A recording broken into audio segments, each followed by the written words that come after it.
Hey guys, it's Jack Cypher here, and like promised, we're going to be talking about Hiruzen Sarutobi today. We're going to be discussing whether or not he was a good or bad Hokage.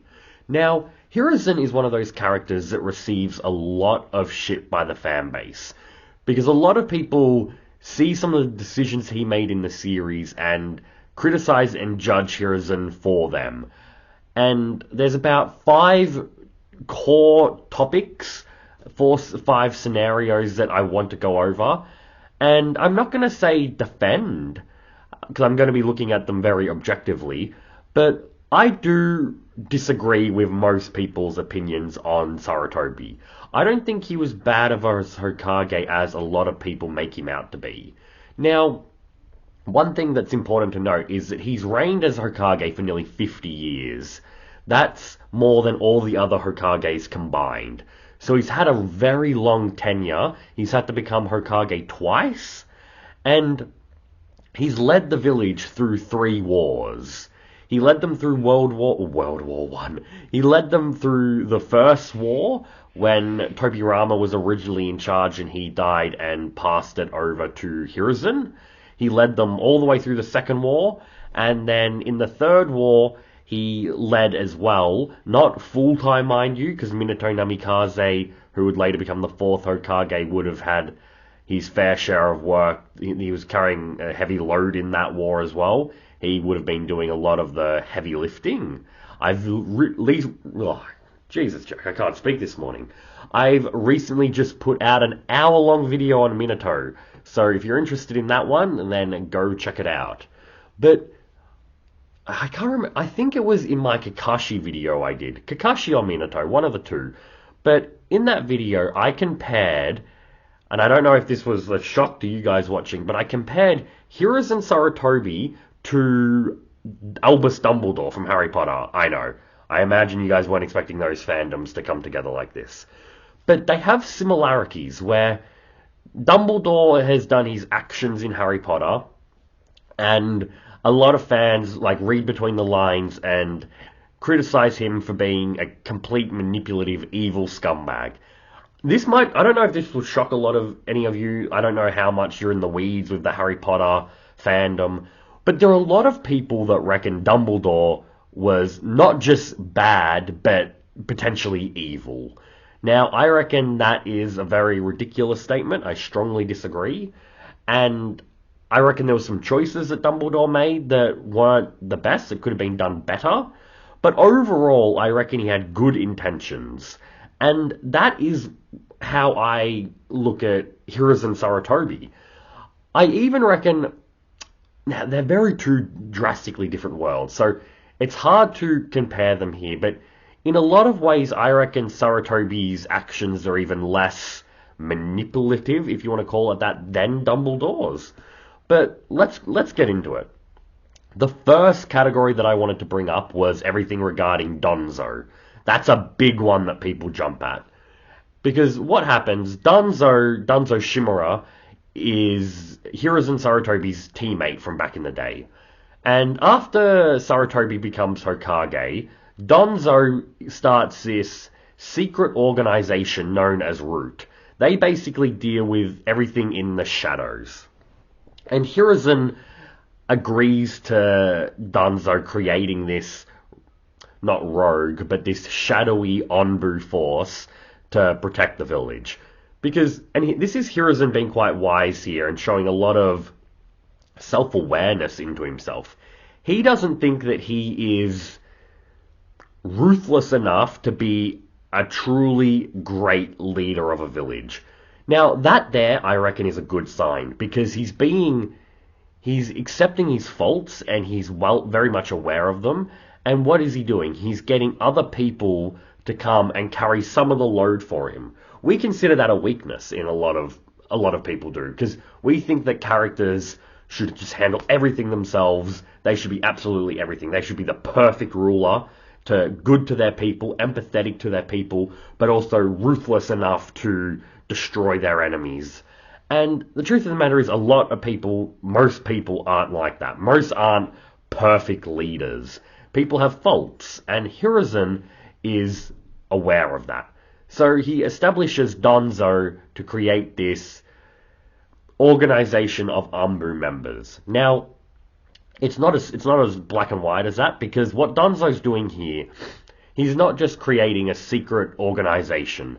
He is taking orphans and training them up to be emotionless killing machines, which is definitely not good. Morally, not good. I'm here confessing that that's not the best morally way to handle the situation. But you guys have to remember, they're not living in a moral world. Because this is one of the things I don't really understand with fans' hatred of Sarutobi here, because they criticize him for letting Danzo do this, but they're forgetting that he's literally the leader of a village of assassins. That's what ninja are. They get hired to do a mission. That could be protecting someone. It could be weeding someone's garden. But it can also be assassinating people. That's not... it's not just like Donzo and his forces that take on assassination requests. The Hokages and the village leaders are handing these missions out to people, like to their own regular shinobi, the characters that we see just in the regular day series. So, morally, that is not the best. Like, if we're comparing it to our world, we don't endorse people assassinating others. Because we would also have it with rose tinted glasses, where the Leaf Village is only assassinating the bad people. That's probably not necessarily true. Now, it's just my headcanon because we don't know one way or the other, but they're basically mercenaries. They're getting paid to do a job. Who's to say whether or not that job is to kill an innocent person? We just don't know that. So, take that with a grain of salt, but with my headcanon, I believe that they take on all different types of requests. We just can't see our main characters killing innocent people because we're supposed to be following along with them and liking them. And that's a very good way for us to not do that. But it wouldn't make much logical sense to me if they weren't doing things like that, if they were only picking and choosing. And if they were, there was still the potential for them making mistakes. So, but if they're assassinating people already, what's Donzo doing? Basically, he's doing the underhanded stuff that the village wouldn't want to be known for doing. And the thing is, I don't think that Sarutobi is wrong for establishing a force like this. I think Donzo's actions of getting orphan children and training them up to be killing machines and to abandon their emotions is wrong.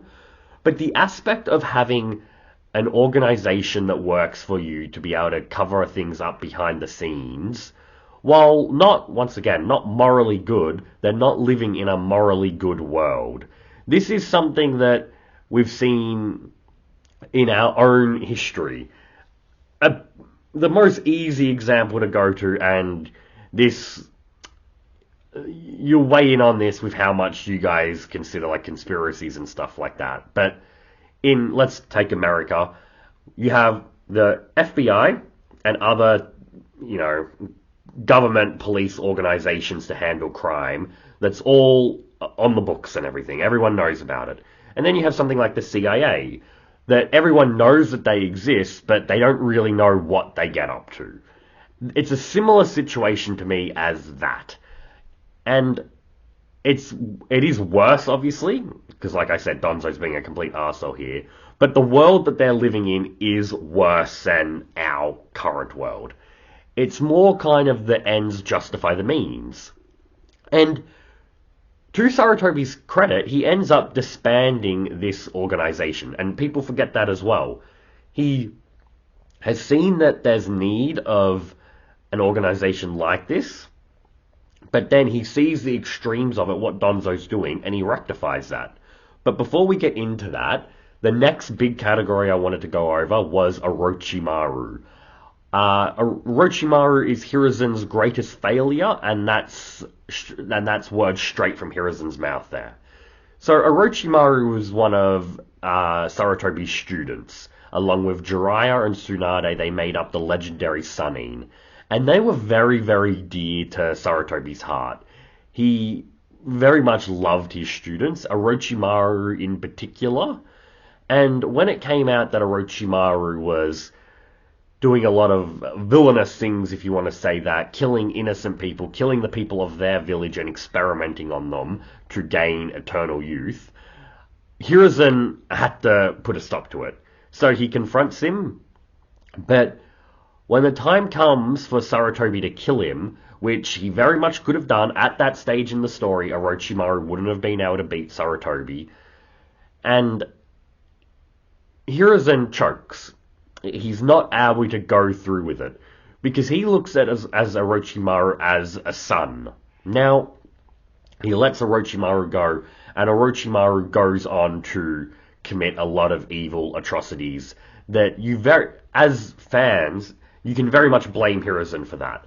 I don't, criticize that thought process because it's thanks to Sarutobi's actions here that does lead to Orochimaru getting away. The correct decision there was to kill him. However, it goes to show that Sarutobi is a kind individual. He didn't have it in him to kill someone he considered a son, which I don't think is necessarily a fault. If he was the type of person to do something like that, I don't think that he would be the person that would have been able to lead the Leaf Village into 3 wars and secure 3 peace treaties. Hiruzen's a very empathetic man, and he desires peace. And he's brought a lot of prosperity to the Leaf Village. If he was the type of person that could have killed Orochimaru, I don't think that we get to the stage where he would be in the position to actually kill him, because the Leaf Village would be radically different. Because the Leaf Village, they're known as peace-loving tree huggers. And that's because of Sarutobi. Because he wants to avoid bloodshed at all cost. And the village wouldn't be the Leaf Village we love if it wasn't for Sarutobi. So, it's very in character for him to not have it in him to kill Orochimaru. And once again, it's a similar situation to Donzo and Root. He makes a mistake, and then he goes to rectify it in the future, in the battle when Orochimaru invades the Leaf Village. Sarutobi is more than willing to fix his mistake and kill Orochimaru. Now, a counter-argument to that could be too little too late, which is fair enough. But I would always respect someone more for trying to rectify their mistakes than to never try and rectify it at all. So I don't think Sarutobi made necessarily a bad decision. No, that's not true. I don't necessarily think Hiruzen made the what's the right word I'm trying to look for here? I don't think to who Hiruzen was as a person, he necessarily made a bad decision in not killing Orochimaru. Because none of us can kind of imagine what it would be like to kill someone that you consider a son, or have it in you to be able to accomplish something like that. I have a son of my own, and I'm going to be having another one in a few months. And if, very, very weird example here, but if he was to grow up to be like a mass killer, I like to think that I would be able to do things to, turn him into the authorities and stuff so he's not hurting people. But to actually kill him is just another thing entirely that, regardless of his actions, I don't think that I could do, because you have so much love for this person that you've raised. Now, the next topic that I wanted to talk about was the Uchiha clan incident. We all know what happens there. I could do probably a whole 45-minute video on just the stuff that was going on with the Uchiha clan at this time, and who knows, I might just do that. But for right now, I'm going to give you the cliff notes. Hiruzen never found out Minato's suspicions that the nine-tailed fox was being controlled by Uchiha. well, being controlled by the Masked Warrior, I should say. They, the village, and Hiruzen didn't assume that's because that's not correct, but they speculated that it may have been a member of the Uchiha clan that orchestrated it. And that's another thing lots of people giving him shit for, like unjustifiably accusing the Uchihas of this to drive them into a corner. And I reckon it's wrong to assume that. I don't necessarily think Hiruzen did, but the thought process of it, to have that idea in your mind, that speculation, is not wrong whatsoever. There have only ever been two people capable of controlling the Nine Tails.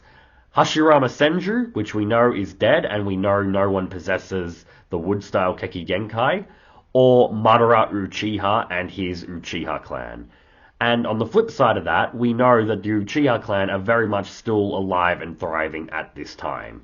So it wasn't unreasonable to think that they had the capabilities to control the Nine Tails. And to be fair, Itachi's father, Fugaku, did have a Mangekyo Sharingan and could have controlled the Nine Tails if he wanted to. So the suspicions weren't unfounded, but it was tragic in the sense that it led to the Uchiha wanting to rebel against the village.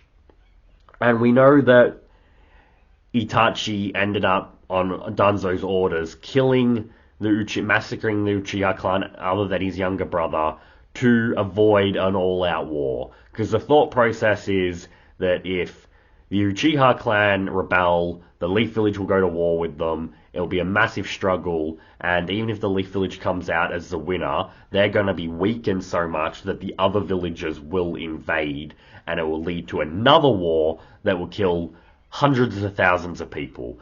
And they wanted to avoid that at all costs. So Itachi took it upon himself to follow Danzo's orders and wipe out his clan.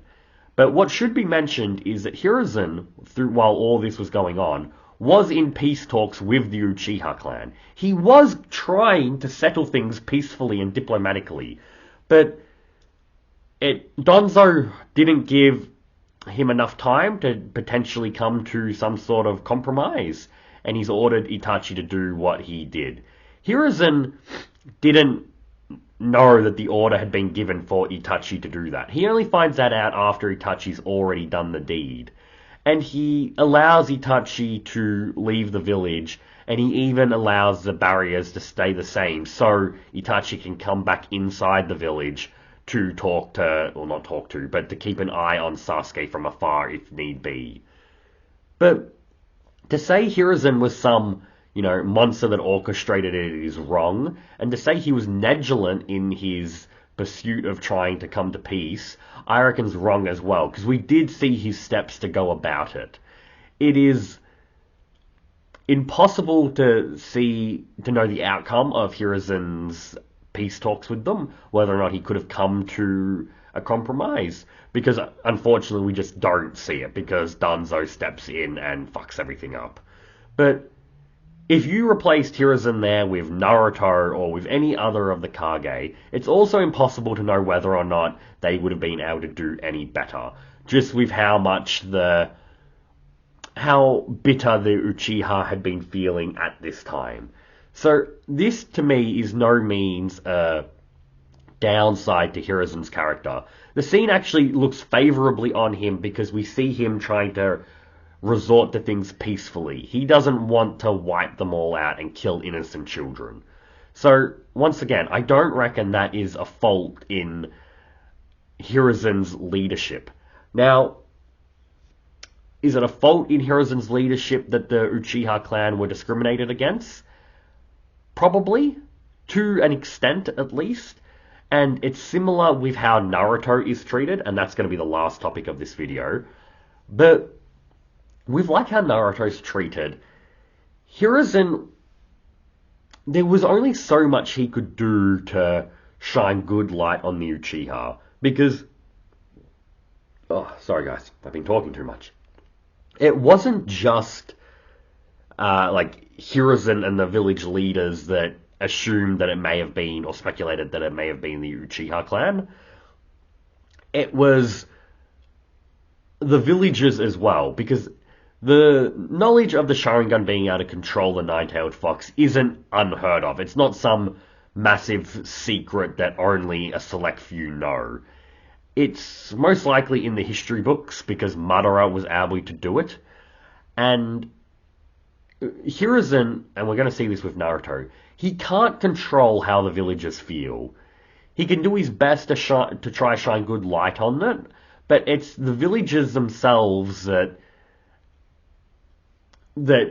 make their own decisions on how they're going to treat someone or a whole group of people in the Uchiha's case. The biggest perpetrator of the Uchiha's decline in popularity is Tobirama. Now, this isn't a video to shit on Tobirama because he's actually one of my favorite Kage. I do love Tobirama. But his decision, we know he was a notorious Uchiha hater. His decision to make them the people in charge of the police force was a very shrewd decision on his part because it accomplished what he wanted it and it segregated them from the rest of the village. Because people are never too fond of law enforcement. Now, it's in our world, I would say most general people like law enforcement because they're here for our protection. But we're living in a world where it's quite barbaric and people would feel segregated from the police force. They wouldn't necessarily consider them an ally.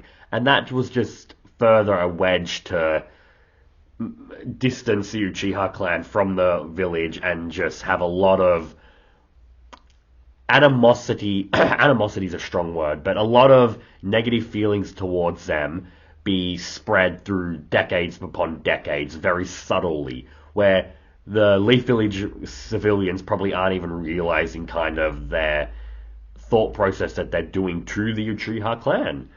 But it's basically me saying that I don't hold Hiruzen accountable for his actions there. I think you could switch in any of the other Hokage, and other than potentially Naruto, and it would have resulted in the same thing. So I don't reckon it was an L for him to...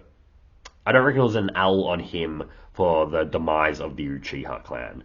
Now, two other instances I want to talk about.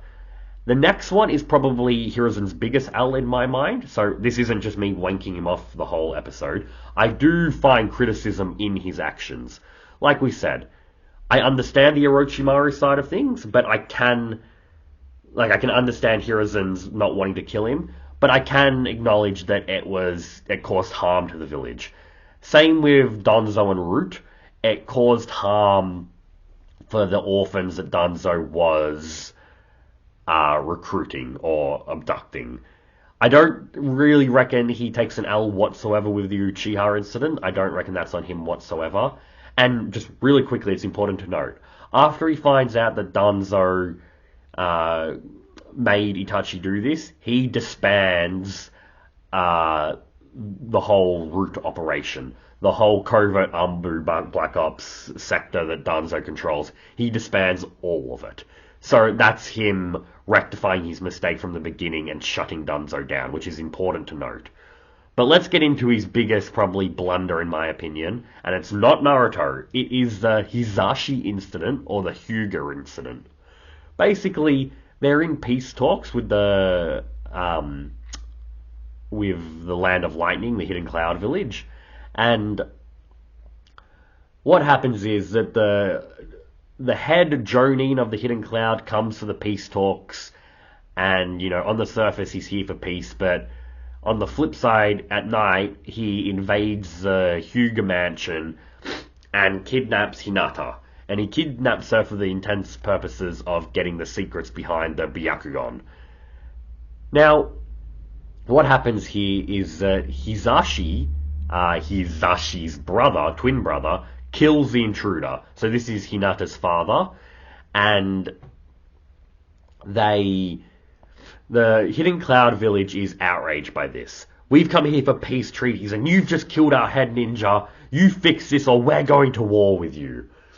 Now, the way this is resolved is that I'm just going to call them by Hinata's father and Neji's father because their names are very similar. But it's Neji's father that the village and the Hyuga elders and everything are, and Neji and Hinata's father himself, who's willing to sacrifice himself to spare war. The Leaf Village shouldn't have to sacrifice someone to do this, but the world that they're living in, it's a necessary requirement in all their minds that all things they must avoid a war because they know how truly horrible war is and just how many innocent lives get brought into a war and how many people die. So Hinata's father is willing to die for this, but it's Neji's father that volunteers. Now he volunteers because Hinata's father is the leader of the clan, and Neji's father, the one who's sacrificing himself here, is the lesser twin in the clan's mind. He lives for the purpose of protecting the head family because he's just the leader of the branch family. And Hinata's father disagrees. He talks about Neji and stuff like that, but Neji's father suckers him and sucker punches him and ends up sacrificing himself. Now, Sarutobi has no influence on how the Hyuga clan runs their own politics in their own family. So he can't do much with the main and branch families. If Hiruzen was the type of person to do something like that, it would show a lack of freedom that he's giving his civilians, well, not civilians, his people that he's ruling over. Now, of course, if it was our world and we were seeing something like this, we of course would step in. But in the fiction of their world that they're living in, he can't be doing something like that. The reason why I think this is an L on his part is because I reckon there's so much you can do to try and prevent a war. And I don't fault them for believing that this is what was necessary. But in my mind, you've had someone who's come into your village that you've welcomed with open arms, you've welcomed them as a guest, and they have spat in your face and they have tried to abduct and would later kill an heiress of your village. So they're actively, to me, the Cloud's decision here is the start of, they're the ones that are throwing the first punch in this war. Now, the Leaf Village knows that if they present them with what they think is Hinata's father, that the Hidden Cloud have no legs to stand on with starting a war, and they're right.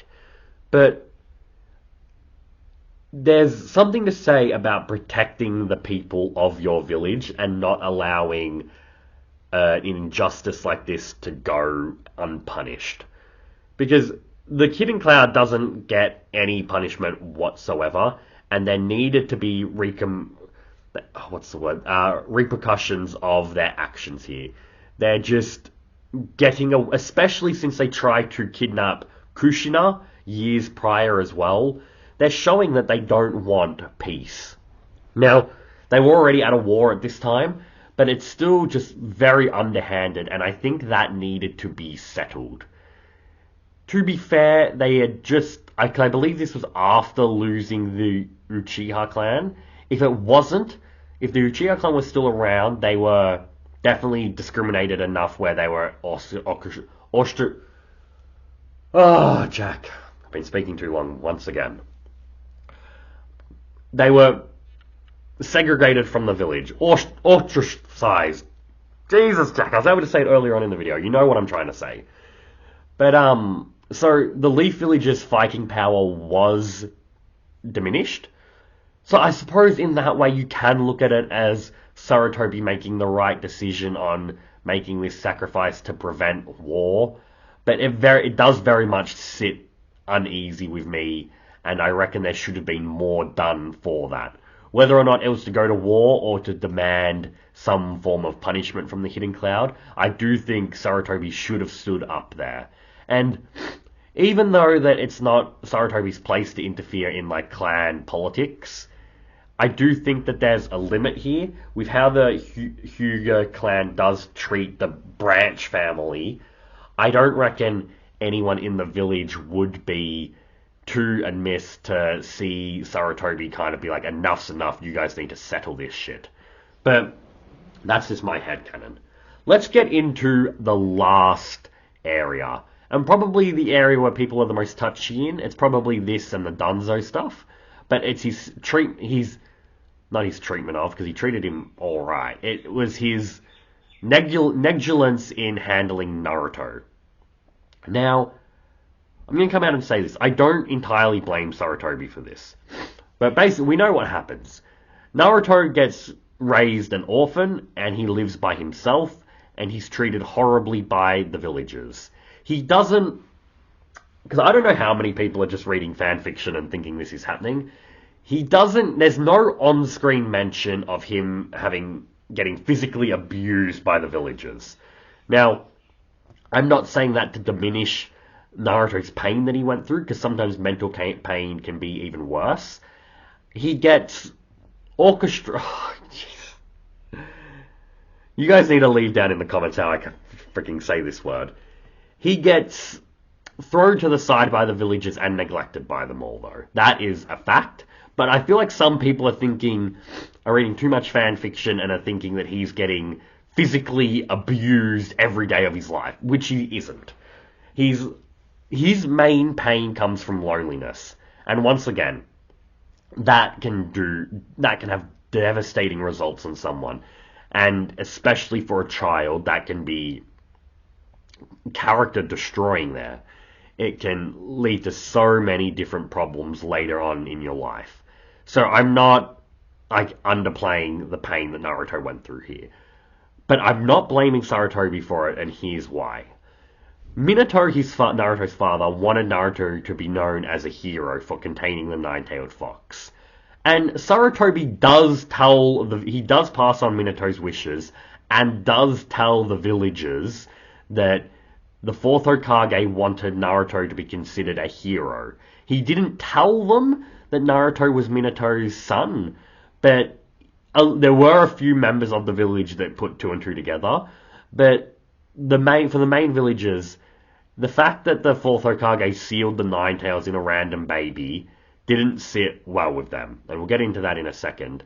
But the fact that Sarutobi didn't tell people that Naruto was Minato's son was probably a wise choice, because if the other villagers knew that the Yellow Flash had a son, I reckon they would have sent assassins to kill the boy. Like, they very well could have sent assassins to kill Naruto just because he was a Jinchuriki. The fact that he was the Yellow Flash of the Leaf's son would have even been more of a reason for them to do something like that. So, hiding his parentage, I don't reckon was wrong. But what happens is that the villagers don't respect the Fourth Hokage's wishes. All they see when they see Naruto is they see the nine-tailed fox, and they see that Kurama killed thousands and thousands of people in the Leaf Village. He caused a lot of damage to the village and led to a lot of deaths. So a lot of people had lost someone thanks to the nine-tailed fox. The perfect example is Iruka, the first person that Naruto actually forms a bond with, and that is just great storytelling from Kishimoto's part, but we'll get into that in another video. So the villagers can't see past their hatred of Kurama to see that they're neglecting an innocent young boy. But what happens is that Sarutobi sees how the villagers are reacting to Naruto, and he's not happy with it. So he makes a decree that no one is able to talk about the nine-tailed fox and Naruto being a Jinchuriki. That's why at the start of the series, Naruto has no idea why people dislike him. But, and we'll get in, that's one L that Sarutobi has there. I'll actually touch on it now. Sarutobi should have kind of brought Naruto aside when he was old enough and let him know why the people didn't like him. It was foolish to try and have Naruto live a normal life, because he's seeing these people hate him, And it would be even worse because he doesn't know why they hate him. He's probably thinking that it's something I've done, they don't like that I said this, oh, I shouldn't have acted like that, and it would lead to a lot of self-worth issues. If Sarutobi had have told him when he was old enough, at least that way Naruto could know that the reason that these villagers are hating me has nothing to do with me. It's their own ignorance that is causing their hatred. It's not my own actions. So that is a big, big L there for Sarutobi. But Sarutobi made the rule where no one can talk about the nine-tailed fox because he wanted the future generation of the Leaf Village, so all of Naruto's classmates, to not know that he was a Jinchuriki, because he thought that the kids might be more willing to play with Naruto if they didn't know that. And I can see the reasoning behind that, and I reckon it was a wise decision to make. Of course, it's not foolproof, because some parents, even though it's decreed not to talk about it, will mention it to their kids. If they don't mention why, they'll mention, like, just stay away from that boy. So it's by no means foolproof, and we see Naruto live a life of loneliness. But in terms of Sarutobi's part of things, I reckon that his decree of making it a no talk about zone a very wise decision and something I can't fault whatsoever. But the other main part of the Naruto section of this video is, why did Sarutobi let him be an orphan? Why didn't he let a family adopt him? Now, I have two lines of thinking for this. Both of them... Oh, sorry guys. Both of them are headcanon-y, so take it all with a grain of salt. I think the more logical one and the most likely one simply is that no one wanted to. Now, the civilians wouldn't want to because they're just seeing their own hatred. They're just seeing the nine-tailed fox when they look at him. And the more wise, less ignorant members of the Leaf Village, like the leaders of clans and stuff like that, probably haven't wanted to because of fear. Not fear of like the past actions of the nine-tailed fox, but fear of what Naruto could do. Because it's a very real possibility that Naruto could have lost control, gained a tail of chakra, and hurt members of their family. I don't reckon that is unrealistic to think at all, because you got to remember, he's a kid, and kids are very emotional. They can't handle their emotions incredibly well, so I could definitely see one of the clan parents, one of the leaders of the clans, fearing that Naruto, something may happen, someone may like bully him or something like that, and he might flip off and, go Kurama mode and lose his mind and cause a lot of damage to their own children. I reckon that was a very real fear that is a realistic thing to think about. Now, so that's why I don't reckon that the clans wanted to adopt Naruto, which is very sad. But once again, it's not true. I can kind of understand their point of view. I reckon it would have been nice to see them try to, and that would have been the morally correct decision. But I can understand why they didn't want to. The other, I said there were two lines of thinking. The other reason why I've heard that Naruto never went to a family is because people think that Sarutobi thought that if Naruto went to, say, the Nara clan, that would make the Nara clan too powerful, and it would, disrupt the balance of power, if you will, because at the end of the day, Naruto's position in the village is a weapon, because he's a Jinchuriki. So if a clan possesses that, they will just be at another, their power will just skyrocket, and like I said, that balance with the other clans might be out of whack. Now, I don't believe that really whatsoever. I think that's a lot of headcanon-y theories that people have gone with. Doesn't make much sense to me because, he was going to be part of the Uzumaki clan, or the Namikaze. It wasn't a clan, but that family, which had two of the strongest ninja in the entire village. Or what happens if Kushina decided that she fell in love with Fugaku from the Uchiha clan, and Fugaku was Naruto's father? That would be the Uchiha clan gaining a massive power. Or if it was just the Yamanaka clan, for instance. what would they do? Would they go out of their way to try and stop it? It's just an random coincidence that a clan might, you know, grab power like that. Well, not grab power, but may influx with power from a situation like that. And if that's all it takes to cause chaos among the village and have them at each other's throats, then this is a village that's not worth fighting for or leading, in my opinion. So I reckon that theory is much less likely, but I wanted to bring it up. Now, it's basically one last part of the video here, because we're talking about people adopting Naruto, but the main part of this video is Hiruzen and our thoughts on if he was a bad or good Hokage. I don't reckon Hiruzen was a bad Hokage for not forcing a family to adopt Naruto, because that's the last thing that Naruto would need as well. A family, getting his hopes up and having a family adopt him only to not treat him well. So I don't blame Hiruzen for that at all. So far, in the Naruto section, other than not telling Naruto what he is, I don't think Hiruzen takes any L's here whatsoever. Where he does take an L in my mind, though, with this, is not adopting Naruto himself. Now, what do I mean by that? Obviously, he's the Hokage, so he's not going to have much time for Naruto. But on the flip side, Naruto, growing up how he did, he just didn't have anyone whatsoever.